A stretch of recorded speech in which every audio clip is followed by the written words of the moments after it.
ይህ 5 ከ5 የተሰኘው የመጽሐፍ ቅዱስ ጥያቄ ነው። ብዙ ሰዎች ሞክረው 5 ከ5 አላገኙም። ሞክሩ፣ መልሶቻችሁን ኮሜንት ላይ ያስቀምጡ። በተለይ አምስተኛውን ጥያቄ አትመልሱትም። በቀጣይ ቪዲዮ መልሱን እናስቀምጣለን። ጥያቄ ቁጥር 1 ኢየሱስ በውሃ ላይ ሲሄድ ወደ እርሱ ለመሄድ የሞከረው ማን ነው? ሀ ዮሐንስ፣ ለ ያዕቆብ፣ ሐመርሃ ጴጥሮስ፣ መ ማቴዎስ። ጥያቄ ቁጥር 2 ፈርዖን ያየውን ህልም ዮሴፍ ሲተረጉመው በህልሙ ውስጥ ምን ነበር?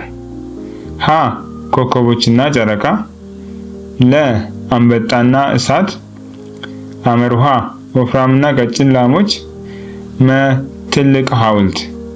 ጥያቄ ቁጥር 3 ጴጥሮስ ያስነሳት ሴት ማን ነበረች? ሀ ሊዲያ፣ ለ ዶርቃ፣ ሐመርሃ ማርያም፣ መ ማርታ። ጥያቄ ቁጥር 4 የሐዋርያት ሥራ መጽሐፍ የጻፈው ማን ነው? ሀ ጴጥሮስ፣ ለ ሉቃስ፣ ሐመርሃ ጳውሎስ፣ መ ዮሐንስ።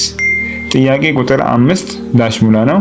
በእምነት እንጂ በዳሽ አንመላለስም ይላል ሁለተኛ ቆሮንቶስ 5:7 ላይ። ማን ነው 5 ከ5 የሚያገኘው? መልሶቻችሁን ኮሜንት ላይ አስቀምጡልኝ። በቀጣይ ቪዲዮ የእነዚህ መልስና ቀጣይ ጥያቄዎችን እንቀጥላለን።